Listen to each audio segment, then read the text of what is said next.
good, YouTube? We are back. Another video, Hope Plus YouTube channel. Evan in the garage 992 as well. Today we're going to be installing a radio.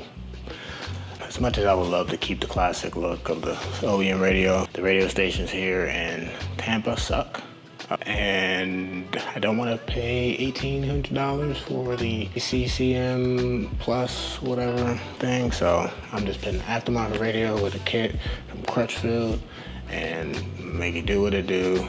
That is with my Apple CarPlay, my wireless CarPlay, all that fun stuff. So I'm not really a big, I like audio and I appreciate audio, but I'm not one of those people where it has to be like Alpine or Sony or Kenwood or whatever. I've had all those, which one work well and which one doesn't, and I also know which ones you can get at a decent price that also maintains the same quality of sound and stuff like that. So I went with the Boss Elite audio system. I got it from Crutchfield. Everything comes with the kit, the wiring harnesses and stuff like that, and I actually paid the extra for them to go ahead and splice everything together and wire it before sending it out. So they did that and that looks great. And I think, and this is the antenna wire as well. So everything looks pretty good to go. Shouts out to Crutchfield, great price, fast shipping. And I just need better sounds. I need to listen to my Spotify and all that stuff because I can't do Tampa radio stations any more longer. So we'll try to get to, this will not be like how-to video. I just kind of walk you guys through a little bit of what that install looks like and the finished product and stuff like that. So let's go ahead and get to it. All right, cheese bags. So essentially, we have to take these little side panels off first. Move that up and out. From there you can access the two 5mm Allen screws on the sides. Turn those quarter half the way, and then that should pull the radio out. So from here out, I got new buttons coming. They haven't come in yet, but I'll probably leave these off until those buttons come in, and then that way I can reach everything, see how that looks, and then there's some places. So just gotta go down here and remove these. I think they're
and then if you can see it, there's two.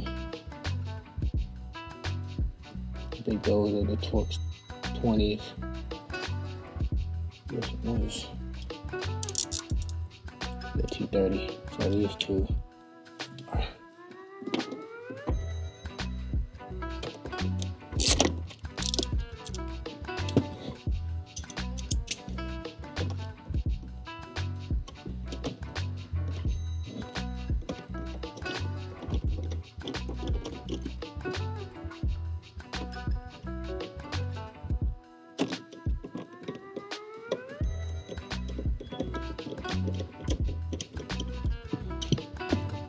Right.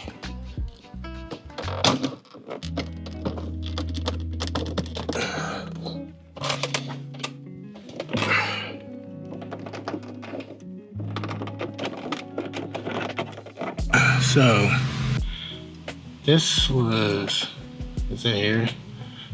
This screw was like buried in the fabric.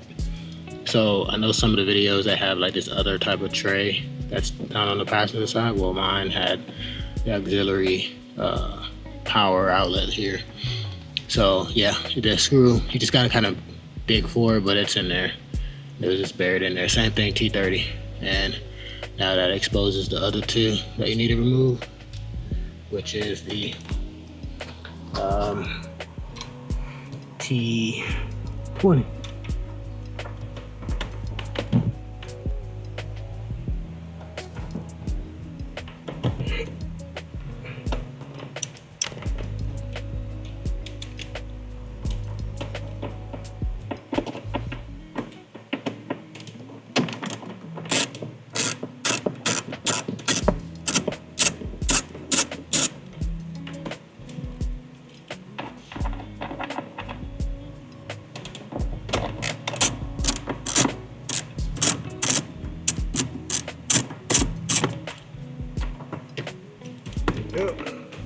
And alrighty, so that exposes the sides of the head unit. And from here, there's a 5mm. My light just died.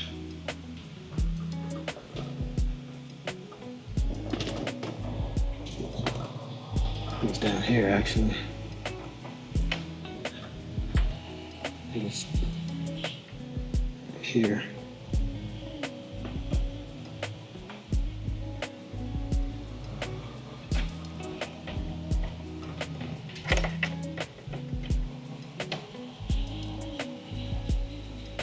Alright, so one thing I forgot to mention, there is this little set screw here.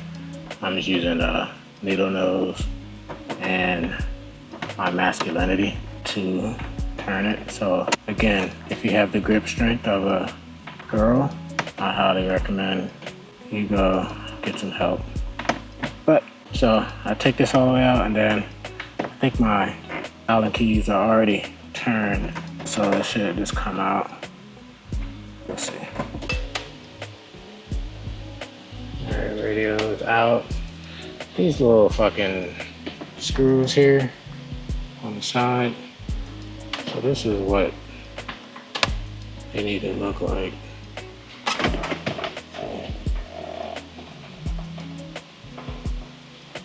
They were a pain in the ass. Not even gonna act like they weren't. Fucking annoying. But it's out, so now I'm going to go ahead and unplug everything. And alrighty, so I got everything wired up. It looks like a mess, but Crutchfield does have a lot of instructions. They do have a lot of instructions on how to wire it. So doing the pre-wire option, which they literally will connect everything to the kit for you, have it nice and secure and tight, and tell you which ones you don't use, which is these are the door speakers. And then they give you instructions on where to tap in for the one, which is this one here. So this is constant power. I just have it tapped to this existing connector that you don't really use. The light, I have it tapped to this wire per the instructions.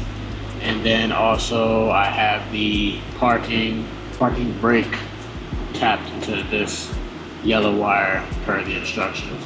This is the mic that I can plug in here, so then that way if I answer a call on my CarPlay, I can speak through, and I ran that and have that mounted right here. Pretty simple. I'm not gonna do the this is this antenna. I don't think I need it, so I'm not gonna route it right now. Right now I'm on CarPlay wirelessly, so that works perfect. Got my phone right here, but I do have a wire here that I'm gonna run kind of into the glove box here, or I might get a phone mount and put it right there, but that's neither here nor there. So now all I have to do is put the brackets on here. This is the cage kit, so put that on there and slide this thing back in there, and that should be it. So I'm gonna go ahead and knock that out. But so far Looking good, sounds great. Look right. Alright, so I have the Bose subwoofer in here, and that shit cranks, not even gonna lie. So this little car, that's all you need. The Bose premium sound system is solid as hell. It actually sounds better than my M3. Doesn't sound better than the 992 though, that's for sure. But that's it. It's not really nothing much to it. It is daunting at first, but once you just lock in and take your time, it's not too bad. These little tap-in things help tremendously. If you're not savvy with splicing and stuff like that, like I can do it, but I'd rather not. So thank you, Crutchfield, for including those into the kit. So yeah, let me button this thing up and then this show finished up. Right, so it is in pretty well. I'm going to actually turn it on again. All right, and problem number one, something else came unloose, undone. All right, let's pull it out.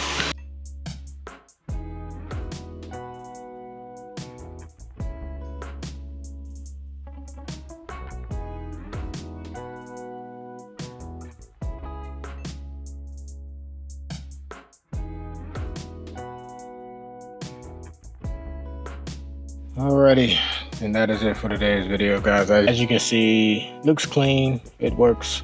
I would be lying if I said it was super simple and easy for me. It never is. I had to take this thing out twice. When I pushed it back in, the wires, the power wire disconnected. So I had to go back, pull it out, reconnect, but then it wasn't turning off. So I had to find a better place to pretty much jump the power to the radio. So now it turns on when I turn the car on or when I turn the ignition on, and then it turns off when I take the key out, as it should. So it was easy once you get past that part of the install. The directions are clear from Crutchfield, so that's good. And other than that, I'm very happy with it. Again, I don't try to get the most crazy names of Alpine and all that other stuff, because it sounds the same and half the time I don't listen to the radio, especially when I put an exhaust on the car. So, but yeah, that's it for today's video. Pretty straightforward install, I don't know, but it's good and it sounds great. The Bose sound system sounds amazing and it's good to go. So that's it for today. Catch you guys on the next one. Keep being great. Peace.